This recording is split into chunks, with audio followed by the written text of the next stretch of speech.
У Беларусі ёсць адзін жывы арганізм, які баіцца не маразоў, не засухі, не пажараў, а слова благоустройства. Гэта дрэва. Каждый человек старается выйти, чтобы настроение у него было, на деревья на эти посмотреть. Нет, все пилим. Паправіць настрой усё цяжэй і цяжэй. 80% беларусаў жывуць у гарадах, а там дрэваў з кожным годам усё менш і менш.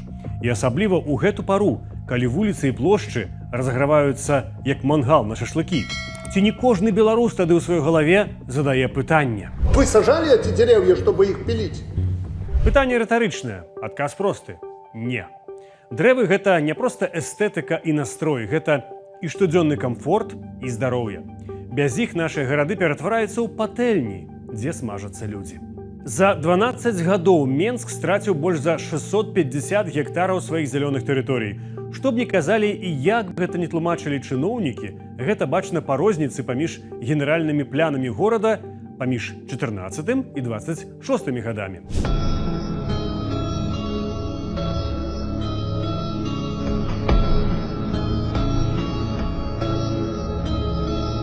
Лесапарк Мядзвежына. Людзі скардзіліся на высечку. Высечку тлумачылі караедам, а потым выявілася, тут плануюць пабудаваць біятлонны комплекс са стадыёнам і стрэльбішчам. А вось так выглядала Лошыца, калі там зносілі прыватныя дамы і высякалі дрэвы, якія саджалі самі жыхары дзесяцігоддзямі. На іх месцы будавалі мікрараён на 8 тысяч чалавек. Места нету вам, где жилье строить, обязательно надо конфликт породить с населением. У Беларусі дзейнічае сезонная забарона на высечку дрэваў з гнёздамі з 16 лютага да 14 жніўня. У берасці гэта да лямпачкі. Там дрэвы спілавалі, усё роўна, лісткі на іх ужо распусціліся. Подходя к этой куче веток, я слышу оттуда очень много птиц. Вот интересно, они там продолжают гнезда вить? Или просто в пасмурный день решили здесь свои песенки попеть? Сейчас я вам оставлю на минуточку звук, послушайте. У Калінкавічах мясцовы парк хацелі ачысціць ад паваленых ураганам дрэваў, але заадно зрэзалі і тыя, што вытрымлі нават навальніцы. Красіва, правда? Навядзеннем красоты пачалі займацца і ў Дзяржынску, дзе рыхтуюцца да дажынак. К дожинкам Дзержинске вырубают парк, люди пишут, что работы начались внезапно и без обсуждений. Просто пришли и начали пилить деревья, которым уже более 50 лет. Каб зразумець, чаму страта дрэваў гэта не дробязь, трэба зразумець одну простую рэч пра самі гарады.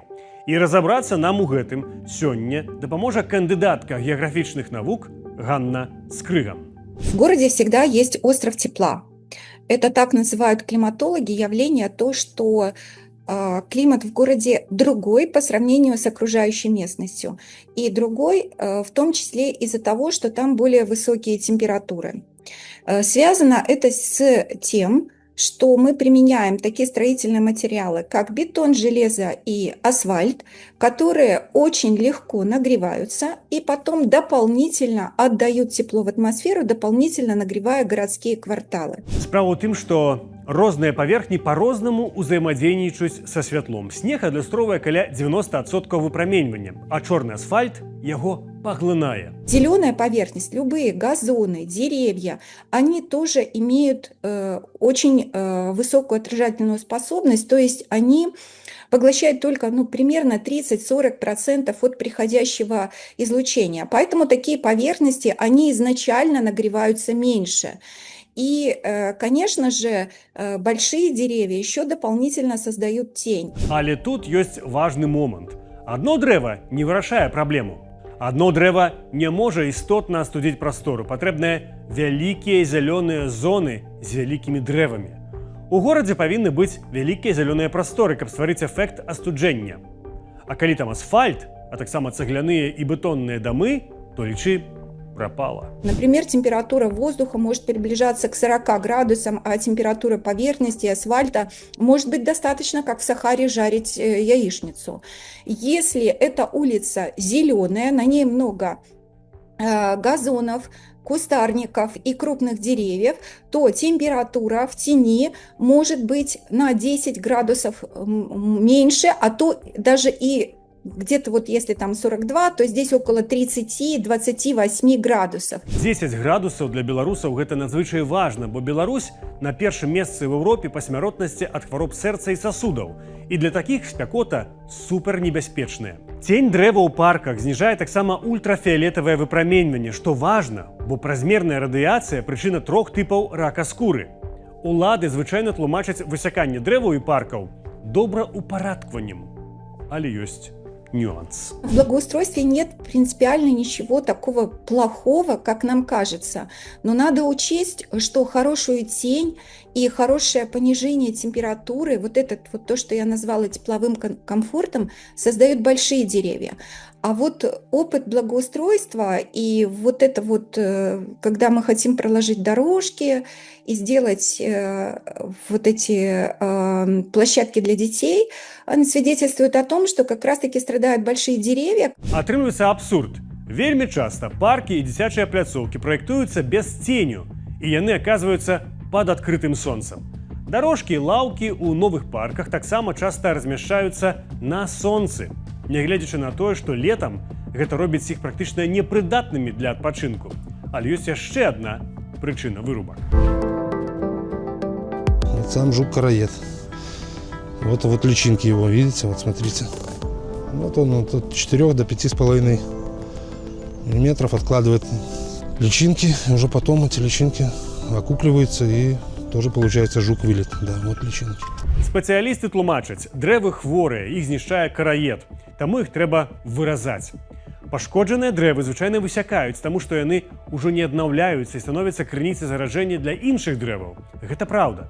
Але праблема не ў самім факце высечкі хворых дрэваў. Часто дерево убирается, а вот это вот кора, пни, ветки, в общем, зараженные этим же короедом, остаются на том же месте. Ну и смысл такой вырубки. Это первое.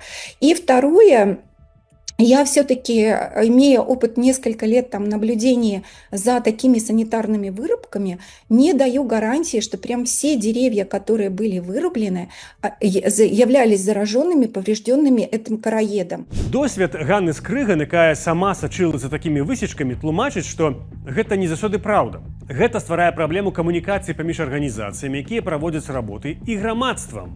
У выніку ўзнікаюць канфлікты і недавер. Залагодзіць яго павінны новыя дрэвы, так званыя кампенсацыйныя пасадкі. Але тут ізноў нюанс. Это вы у себя во дворе спилите вековое дерево и посадите там дерево с кукиш. И какая будет от этого польза? Кампенсацыйныя пасадкі існуюць, асабліва калі гаворка ідзе пра будаўніцтва. У лясной гаспадарцы таксама праводзіцца аднаўленне лясоў. Лічбы могуць супадаць, але месца амаль ніколі. Эти компенсационные посадки происходят не там, где деревья нужны. То есть мы вырубаем в центре эти деревья, наш центр полностью без деревьев остается, а посадки мы производим где-то на окраинах. Это, конечно, хорошо, что мы производим на эти посадки в каком-либо форме, много деревьев не бывает. Однако там, где эти деревья, эти посадки именно должны выполнять свою функцию затенения, создания нормального температурного комфорта, компенсации посадок не происходит. Праз пашырэнне дарог і будаўніцтва часта немагчыма захаваць зялёныя палосы ўздоўж вуліц. У выніку цэнтры гарадоў губляюць зеляніну, дзе яна найбольш патрэбная. Дрэва, якое спілавалі за 15 хвілін, расло 100 гадоў. Маладому саджанцу на ўскраіне горада патрэбнае дзесяцігоддзі, каб даць тую самую цень там, дзе яна ўжо нікому, хто страціў яе ў цэнтры, не дапаможа. Калі мы апынаемся побач з вялікімі дрэвамі, гэта не толькі цень і прахалода, а яшчэ і хімія, якая працуе на нашу нервовую сістэму. Японскі навуковец Цин Лі дзясяткі гадоў даследаваў з'яву, якую называюць лясныя купанні. Ён даказаў, што дрэвы выдзяляюць фітанцыды, рэчывы, якія чалавек удыхае. І ўзровень гармону стрэсу картызолу зніжаецца ў крыві ўжо пасля кароткай прагулкі ў лесе. Таму надо прекратить этот разбой. У краіне, дзе часам не да законаў, не працуюць і тыя, якія б абаранялі дрэвы, з абавязковай экспертызай і рэальнай адказнасцю за хлуслівы дыягназ. Ёсць толькі фармальныя дазволы пад любую прычыну. Знікла і само асяроддзе, у якім людзі маглі б законна адстойваць інтарэсы свайго двара ці парку. Грамадскія абмеркаванні, незалежныя экалагічныя арганізацыі – усё гэта альбо знікла, або стала небяспечным заняткам. Улады ліквідавалі дзясяткі экалагічных ініцыятываў. Таму нават абараняць дрэвы ў Беларусі стала экстрэмізмам.